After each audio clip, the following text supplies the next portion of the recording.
有穿男装很帅，我把两人合照发网上，有人回复：小心这个男的，他眼路300，耗子贪影，是个变态杀人犯。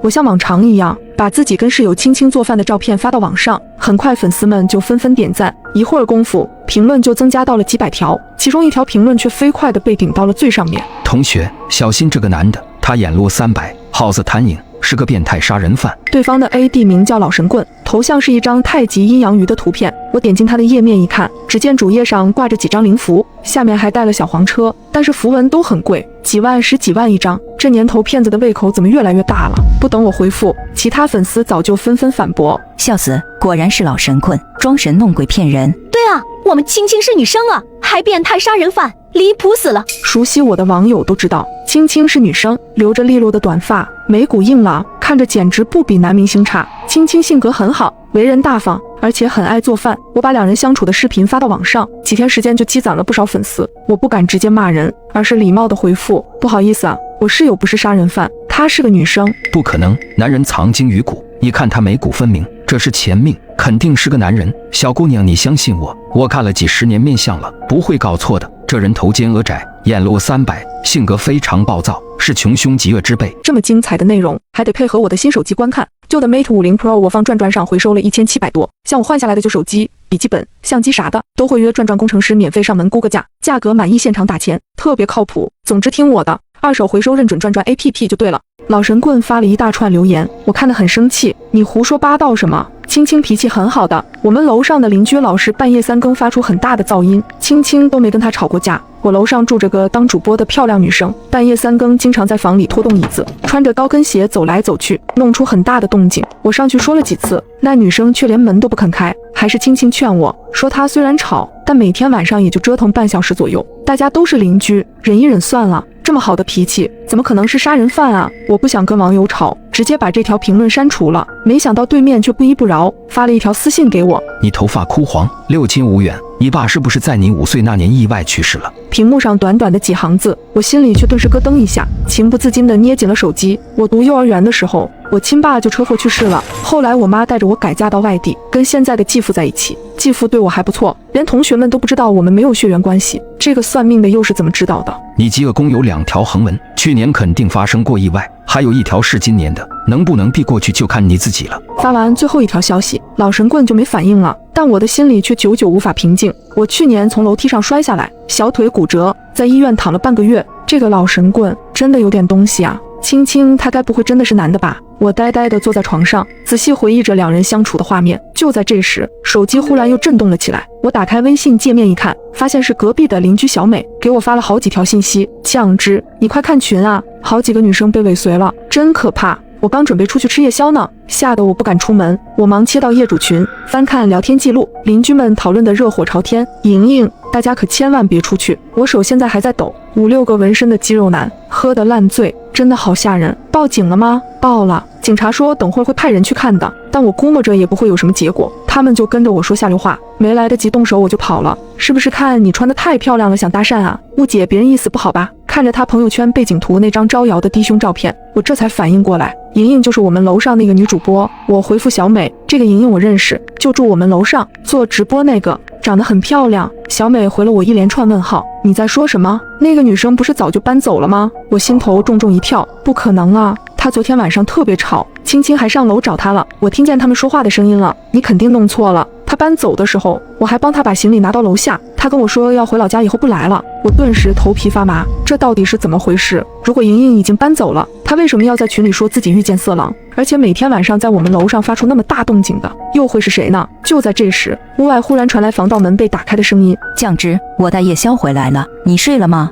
轻轻的声音从房间门口传来，我吓了一跳，慌乱的想要藏起来。酱汁，你这么早睡着了？我立刻抓过被子蒙住头，嘎吱，门把手旋转，卧室的房门被打开。今天睡这么早啊？一只手探过来，把被子从我头顶往下掀。我闭着眼睛一动不敢动。我虽然闭着眼睛，也能感觉到他的视线在我身上扫来扫去，带着一股不怀好意的阴森感。真睡着了？轻轻伸手摸我的脸，2根手指顺着脸颊一路往下，冰冷粗糙的触感激起一阵战栗，我几乎要控制不住身体的颤抖了。就在这时，楼上忽然发出咚的一声巨响，像是椅子倒地的声音。青青的手一顿，过一会儿，好像有人拖着椅子走来走去，响声更大了。真烦人！青青不耐烦地朝头顶喊：“你有完没完？能不能安静点？”他喊得太响，我不能再装睡了。我犹豫片刻，睁开眼睛，做出一副迷迷糊糊的样子。青青，你回来了，怎么了？没事，楼上又开始了，我上去跟他说一下，你继续睡吧。青青安慰似的朝我笑了一下，转身带上门出去了。等他一走，我立刻扑过去反锁房门，身体贴在门上，大口大口喘气，放在口袋里的手机又震动起来。小美发了一张图片过来，这是物业给我的。我就说吧，楼上根本没有人住，图上是一张小区客户的动态表，表格里显示6栋1301状态为空置，正常的空房都是代租，那些房东没有出租需求的空房才会特别标注为空置2个字。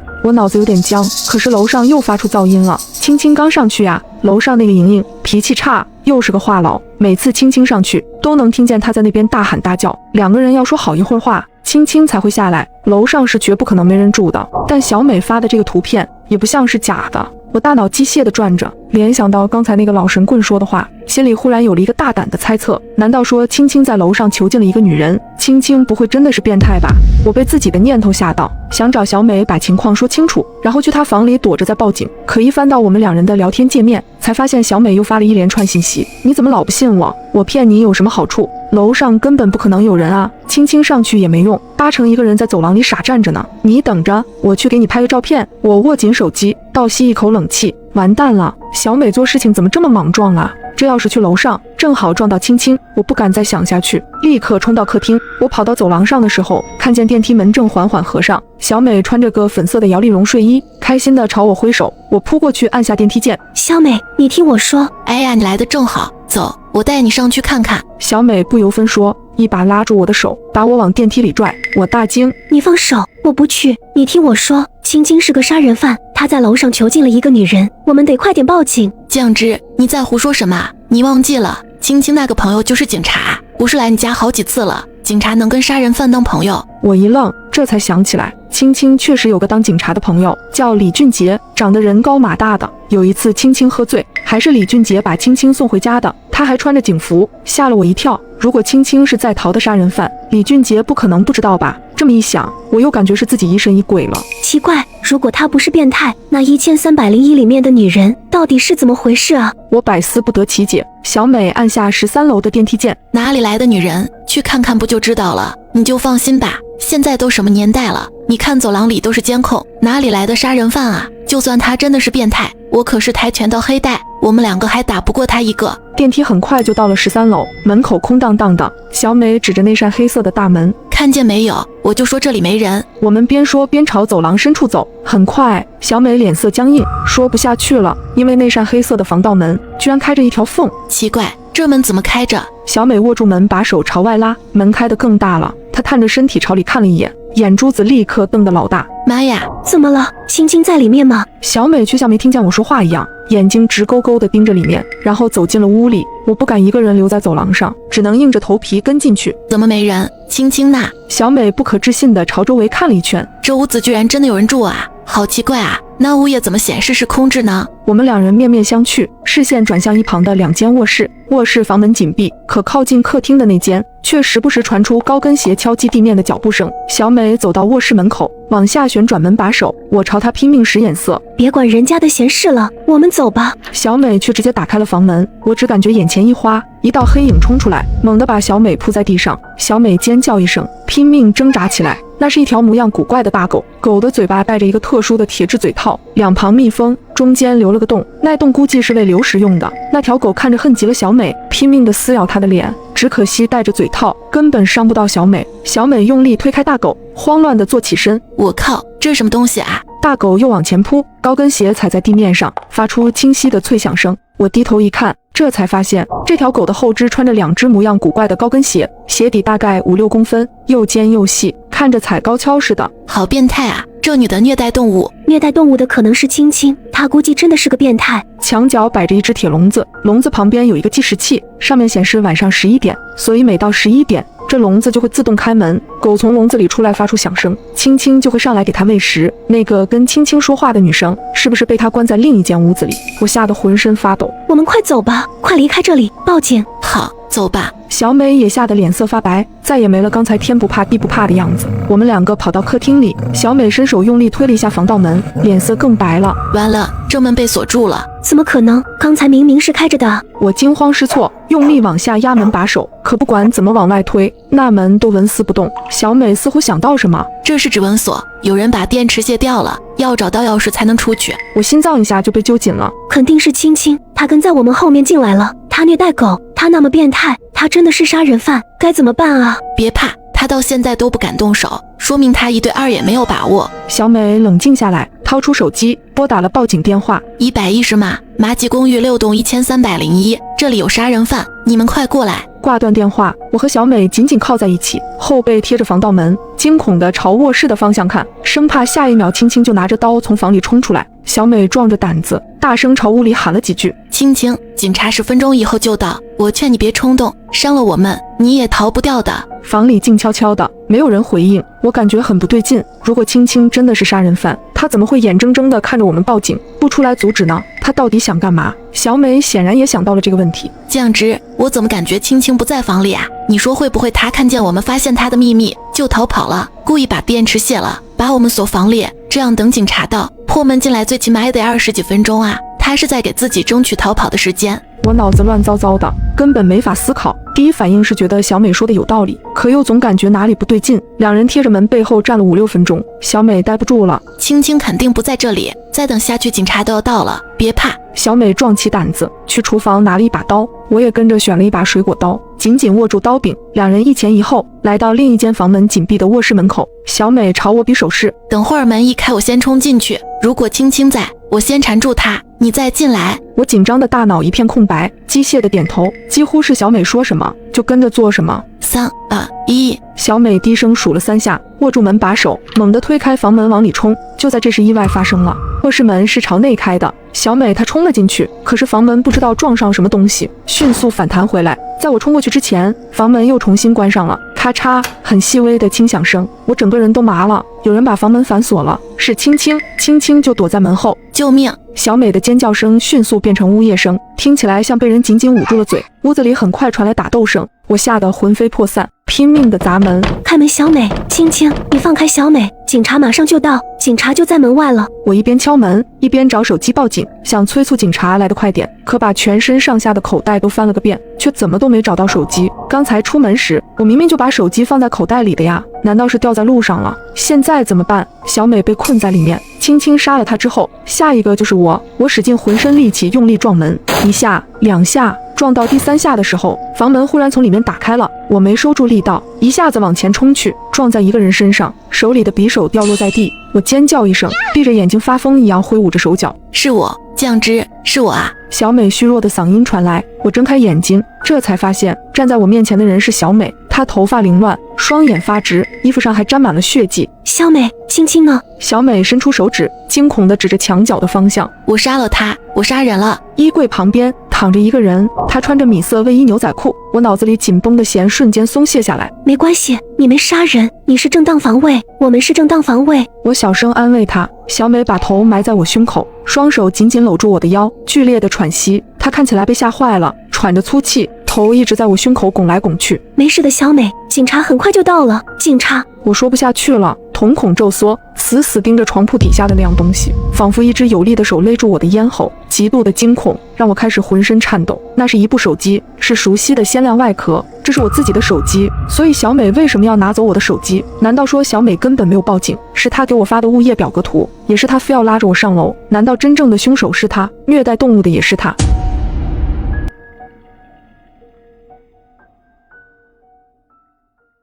业绩不能达标者，嘎。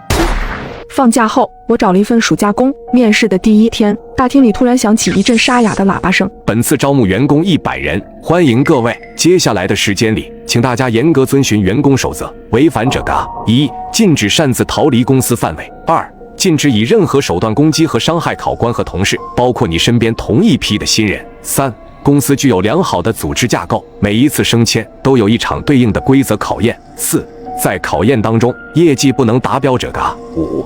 成功升至 K12 职级，便能顺利升还离开公司。目前各位的职级为 K2 见习期，请前往2楼接受升职考验。规则全部介绍完毕，来面试的100号人在大厅里面面相觑，迟迟没人踏出前往2楼的步伐。毕竟一旦业绩不达标，就得把性命丢在这里。眼看几名安保人员已经有些不耐烦，开始催促我们上楼。有人小心翼翼地提出了疑问：那我要是不想晋升，是不是就不用接受考验了？可仅仅3秒之后，他期待的眼神就化为了绝望。冰冷的喇叭声再度出现：不想晋升，那就洗吧。还没说完，那人手上的黑色手带突然爆开，接着安保人员又把他活生生拖进了一个废物回收站。下一秒，随着齿轮转动，一阵惨叫声传来，那人瞬间化成了粉末。看着这可怕的画面，我瞬间汗流浃背。一想到我手上也有同样一条腕带，便止不住颤抖。喇叭声像是很满意这个结果。如各位所见，我们不喜欢没有上进心的员工。此言一出，所有人疯了似的向2楼跑去。2楼的办公区域被划分成了一个个正方形的小隔间，每个隔间里仅仅摆着一张桌椅和一台座机电话。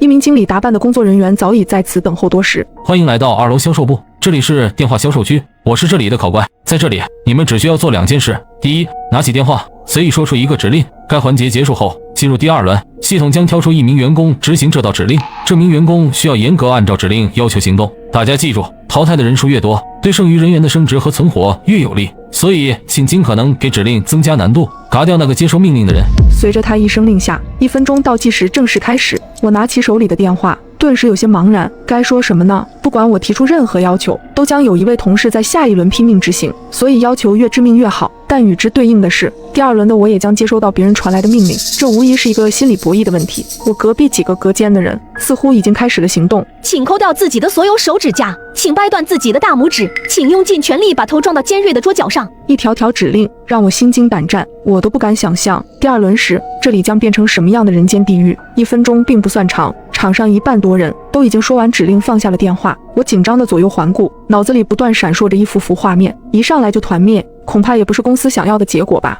猛然间，我突然想到了一个巨大的矛盾点，直到最后5秒的提示音响起，我急忙拿起话筒，说出了一条极其简单的指令：举起一次左手。刚把话筒放下，一声脆响紧接着响起，第1轮结束。非常好，99位见习生都顺利布置了指令，没有人拖后腿，我很欣慰。考官笑了笑，他摊开手指了指电话机。如果没有什么异议，我们就要开始第2轮接收指令的环节了。想不想知道自己会收到哪位同事的指令，会被要求做什么样的事情呢？我真是好期待。我宣布第2轮正式开始，请各位拿起手中的电话，听取指令，并严格按照里面的内容做事。待他说完，我深吸一口气，随后接通了电话。听筒里先是传来一股丝丝的电流声，过了许久，才终于听见清晰的人声。这个嗓音非常熟悉，他略有些发颤地对我说：举起一次左手。心里石头落地，那是我自己的声音。与此同时，格子间里已经传来了无数怒骂，懊恼的脏字频频响起。没错，这就是第1关的奥秘，每个人给出的指令在第2轮最终都会回到自己的耳边。规则里只说了指令会传达给某位员工，却并未指明传达的具体方向。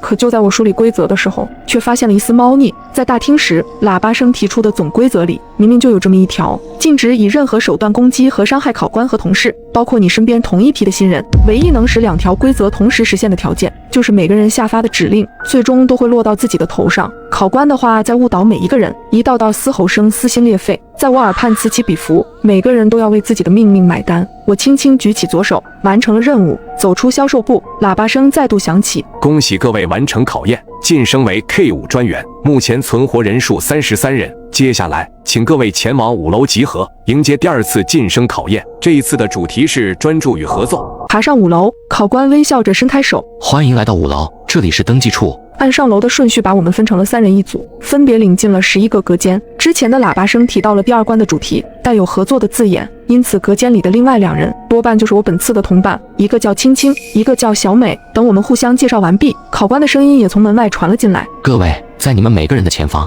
都摆着一个记录本，你们需要在15分钟时间里，按照顺序从数字1开始写到数字1000，出现错误或者超出时间者直接淘汰。请注意，本次考验为团体任务，每组共有3人，只要有1人出错，整个团队都将共同承担后果，一并淘汰。所以不要只盯着自己的纸面，请时刻关注自己的伙伴。3分钟后，倒计时正式开始，祝你们好运。听完规则，我不禁捏了把冷汗。写数字的游戏并不是我第一次经历，前2年的商场附近经常都有人以此为噱头摆摊，免费参与，在规定时间内从1写到500，成功者能获得玩偶奖励。这个要求乍看非常简单，几乎没有任何难度，所有人都有信心挑战。可一旦亲身尝试，才能感受到其中的厉害。在漫长重复的机械操作里，只需一个恍惚，就会让前面的努力全部化为泡影，对人的专注力是个极大的考验。没记错的话，当初我挑战时，在300前后失败了，而这次的要求比商场里的还要严苛，不仅总数变成了更大的1000，还加上了时间限制，15分钟写完，相当于每个数字的用时都不足1秒。最要命的是，仅仅自己写完没有任何意义，但凡同伴出现一个失误，所有人都将坠入深渊。两位，现在我们的生死已经绑到了一起，你们没有什么想说的吗？小美闻言，握紧了手中的笔。我保证我会全力以赴，避免失误，绝不给大家拖后腿。我也一样。所以我有一个合作的提议。接下来的2分钟里，青青向我们介绍了他的计划。为了尽最大可能杜绝注意力流散，我们需要在写数字之前，先将其念出声来，在嘴和脑子的信息统一之后，才能将数字认真写下，并且在写数字的时候，脚尖也要跟随着轻轻点地。多重任务堆叠、有声音、动作等各种要素交织，能把走神和卡壳的概率降到最低。因为担心大家的声音混到一起，互相干扰，报数的工作则由我们轮流承担。听完这个计划，我不禁暗感叹青青的冷静。随着考官的一声令下，倒计时正式开始。轻轻打头，我们开启了同步计数模式。1、8、3。排在前面的数字位数较小，所以念得很快。仅仅5分钟，我们已经写下了400多个数字。可就在我信心满满的报数时，耳畔突然传来了一道撕心裂肺的惨叫声，砰砰的爆响此起彼伏。我知道那是别的小组有人血肉破开的声音。紧张的情绪爬到我的脖子上，笔画都变得有些歪歪扭扭，差点就写错了。好在青青刻意加大了报数的音量，才强行把我拉回了现实，慢慢镇定下来。这样的干扰后来又出现了3次，每一次都让我心惊胆战，肾上腺素风一样的分泌。直到轻轻念出最后一个数字时，我才终于长舒一口气，在白纸上重重写下1000，心里的巨石落地，我几乎浑身瘫软，彻底倒在了椅子上。这一关我们用时14分钟，1分钟后倒计时结束，除了我们还有5组成功过关。喇叭声适时的响起，恭喜各位完成考验，晋升为 K7 主管，目前存活人数18人。接下来请各位前往7楼集合，迎接第3次晋升考验。这一次的主题是执行力。欢迎来到7楼，在这里你们需要依次穿过3间库房，到达下一关。门上刻着对应库房的一条铁律，无论里面会发生什么事，都必须遵守，否则将直接淘汰。说完，他便笑着转身离去。门上有几个凌乱的文字，禁止回头。可当推开木门的一刹那，我还是愣住了。门后竟空无一物，地板的尽头孤零零地立着第2扇门，也就是说，这一路上没有任何阻碍。第3关怎么变得如此简单？待所有人走进库房后，木门缓缓关闭，灯光熄灭，这里彻底陷入黑暗。我凭着记忆往下一扇门的方向前进，紧靠在我身旁的是青青和小美。可库房里的能见度实在太差，每走出几步，我就在混乱的脚步里丢失了他俩的踪迹。紧张的情绪使我不自觉想要加快脚步，可这里的地板偏偏像粘人的沼泽，越往前就会变得越吃力。酱汁，一道女声传来，随后一只手拍在我的肩膀上。这道声音来自小美。终于找到你了。我差点就下意识地转身回头了，好在我及时想起了规则，禁止回头。怎么了？可回应我的却是轻轻的声音。我们被考官给骗了。被考官骗了？刚才我们进门的时候，我在天花板上看到了另一行字，写着真正的规则已经被颠倒，也就是说想要走出这个库房，其实就得往回走。怎么可能？小美也催促起来。如果你不愿意跟我们一起的话，我们就先走了。紧接着我就听到急促的转头声，脚步渐行渐远。比起跟上他们的脚步，我更愿相信所谓的天花板提示是一个谎言，因为我在进门时就观察过天花板，根本没有任何文字，很可能一切都是关卡营造的幻觉，只为了让我在纠结中回头。想到这里，我再也没有半点犹豫，拼尽全力迈开步子，继续朝第2扇门的方向前进。猛地推开，一束光打到了我的脸上，里面零零散散已经站立着7、8道身影，包括之前蛊惑过我的青青和小美。一番交谈后，果然每个人都和我一样，听到了前一关同伴的呼喊，只有坚守规则绝不回头，才有资格走到第2间库房。第1道考验彻底落幕，身后的房门浮现出第2条库房铁律，禁止闭眼。这次的考验就要简单粗暴得多。走到一半时，两侧的墙壁突然刺出几十根钢针，直直朝着每个人的双眼飞去，速度极快，难以抵抗，不论摆头还是转身都没法将它们甩掉。感受着来自尖锐针头的压迫感，每个人都会本能的想要闭眼躲避，可规则摆在眼前，必须克服内心的恐惧。而这些钢针其实并无实体，在接触到眼球的一瞬间就会化成烟。但好在能走到这里的无一不是心智坚定者，这次竟罕见的全员通关。我们一起推开了第3扇门，待大门关闭后，门后写着最后一条库房铁律，禁止行动。看到这条规则，我有点发懵。所有人都只能像木头一样站在原地，那谁能去推开最后一扇门？我急忙把目光转向青青和小美，向2人递出了话。你们有什么头绪吗？2人沉默片刻，给出了相同的回应。没有。时间慢慢流逝，不知不觉，我们竟在库房里站立了接近20分钟，直到过了半小时，库房里才终于出现了变化。一道火光突然从前方燃起，迅速铺开，化作一条横向的火浪，整个库房里的温度都在迅速攀升。这是要烧死我们吗？这恐怕是规则在逼迫我们尽早做出破局的举动。青青解释道。直到火焰终于碰到第1个人，局势骤然大变。他在受到灼烧的第一时间就发出了凄厉的惨叫，不停拍打身体，试图扑灭恐怖的火焰。可这火焰根本不听使唤，偏偏越聚越大。在众目睽睽之下，他慢慢被烤成了焦炭。怎么办？怎么办？眼看着脸上的皮肤都要被烫出孔来，我忍不住低声发问：难道说只能眼睁睁等着被烧死吗？如果非要在淘汰和纵身火海之间选一个，你们会选什么？淘汰的下场一定会死，如果非要选一个的话，我宁愿面对结局未知的火海。既然如此，那我们就坦然面对火海吧。既然他要执行力，那我们就给他执行到底。小美闻言大声地喊道：那就让火焰来得更猛烈些吧。火海很快就烧到了眼前，高温迅速吞噬了我，几乎将我直接融化，浑身的疼痛叠加到一起，仿佛要把我活生生撑到爆炸。但我却不敢有丝毫的动作，只能站在原地静静忍耐这一切。不知道这样的痛苦维持了多久，我终于在滚滚的浓烟里看到了一扇木门，甚至连推门的力气都没有，径直跌进了门里。我们过关了。恭喜各位完成考验，晋升为 K9 经理，目前存活人数12人。接下来请各位前往9楼集合，迎接第4次晋升考验。各位欢迎来到茶水间，想要在这里存活，请最大程度发挥你们的观察能力。你们需要用5分钟的时间，记住这里的场景、桌子、椅子、沙发、脚垫等。5分钟后，自行凑出3人一组，重新进入茶水间，在几乎完全一致的场景里寻找唯一的变化或者不同点。每人仅有1次指认机会，若是同组的3人全部指认错误，则判定为失败，全组共同淘汰。若在3次机会之内找出变化，全组共同通关。请不要有任何迟疑，倒计时开始。在他的身旁是一个正在倒计时的计时器，剩余的时间已经只有4分20秒。考官讲述规则的时候，倒计时居然已经悄然开始，所有人都暗骂不好，赶紧巡视起茶水间里的每一个角落。经过简单沟通，青青把茶水间分成了左中右3个区域，小美负责最左边，青青负责中段，我负责靠右的一侧。每个人都能专心致志，主攻一块较小的范围。接下来的4分钟就是和死神赛跑的时间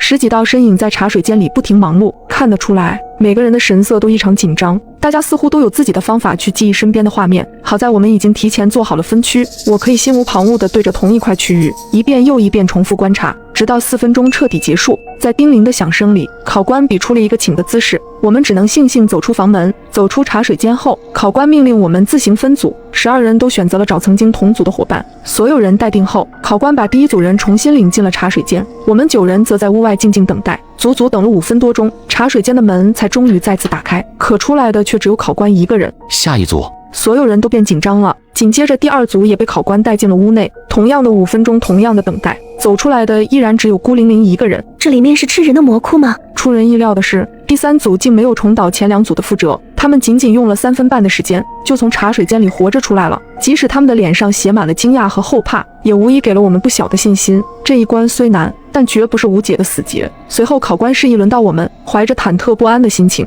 我们一同走进了茶水间。一眼望去，熟悉的布局，熟悉的摆设，熟悉的器具。接下来你们有2分钟时间观察现在的茶水间，寻找出唯一的变化，或者说不同点。2分钟结束后，我会通知你们来门口集合。后续的时间里，你们每人有1分钟的时间，指出自己认为的不同点。答对则全员晋级，答错失去机会。3人全都答错，你们就可以把血肉都留在这里了。看着一旁早已开始流逝的倒计时，我不禁暗骂，又是同样的招数，这个考官真是擅长浪费我们的时间。回到茶水间右侧区域，我开始寻找记忆中的每个细微元素。从整体上看，压根看不出2次进入的茶水间有任何区别，所以真正的谜底肯定藏在肉眼难辨的地方。2分钟的时间转瞬即逝，我深吸一口气，最终带着一份白卷走向了门口。即将汇合时，我悄悄凑到青青小美的身边，我这边没有任何发现，我负责的区域也和之前完全一致。听完我们俩的话，小美愣住了，她瞪大眼睛，可是我那边也和之前完全相同。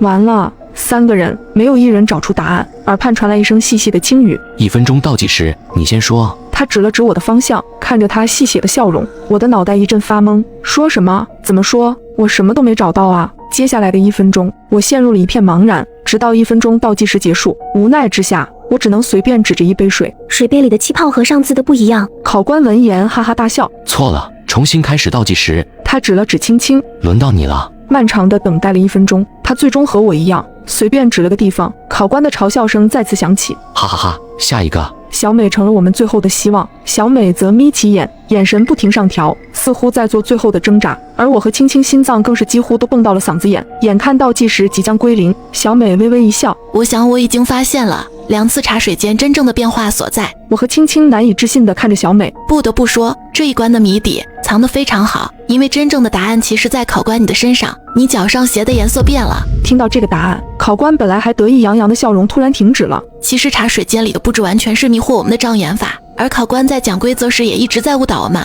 让我们记住这里的场景，桌子、椅子、沙发、脚垫等，其实他自己也是这里的一部分，并且是最容易忽略的那个。听到小美的解释，我和青青恍然大悟，还好多亏了小美，要不然我们就要交代在这了。而这一关也总算是通过了。之后我们6人来到顶楼迎接最后一次挑战。恭喜6位来到最终挑战环节，现在你们每个人面前都有一个盒子，请你们先打开。我们6人相互对视一眼，似乎都有点好奇，怀着忐忑与不安，我第一个打开了盒子。这是什么？奖励吗？在听到我的惊讶声音后，其余几人也纷纷打开了盒子，发现里面装的都是一个带有小人图案的糖饼和一根绣花针。一时间，每个人脸上都写着一个大大的问号。这时考官笑着解释道，要想成为真正的总经理，必须要具备足够的个人能力，而这一轮的考验也很简单，你们每个人手中都有一个糖饼和一根绣花针，只要你们用绣花针把糖饼上的图案雕刻下来，你们就可以升到 K12职级。在此期间你们不允许交流，如果糖饼一旦出现裂痕或破碎，则是为挑战失败，被当场抹除。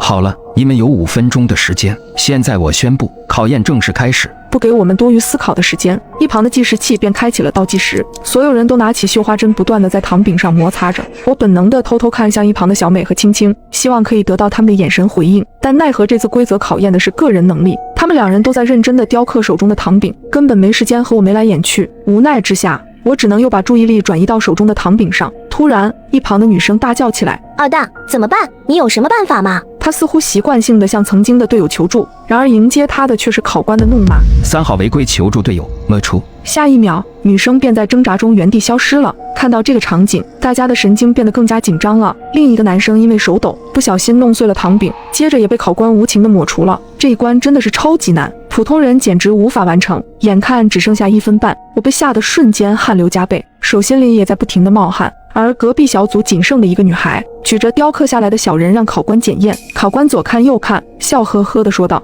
小人雕刻的不完整，缺少了一个角，你这是在投机取巧，失败。”听完，女孩瞬间脸色大变，还没等她解释，就被再次抹除得干干净净。时间只剩下59秒了，我手中的糖饼还纹丝未动。经过慎重的考虑，我决定躺平放弃。可就在这时，我却发现手中的糖饼居然被汗水融化了，并且变薄了很多。我灵机一动，看来老天还不想让我玩完，只要将糖饼软化变薄，雕刻下小人的成功率将大大增加。于是我便伸出舌头开始舔舐糖饼。本来也打算放弃的青青和小美，在看到我的举动之后，瞬间反应过来，也有模有样的舔了起来。在糖饼软化到差不多的时候，我用针轻轻一挑，小人很快便脱落了下来。就这样，在时间仅剩5秒的时候，我们3人全部成功完成了挑战。恭喜3位完成了最后的挑战，现在你们自由了。突然一道亮光袭来，等我们再次睁开眼，已经在公司大楼外面了。一旁的护士告诉我们，我们所在的公司大厦昨天发生火灾，里面的所有员工全部葬身火海，而活下来的仅有我们3人。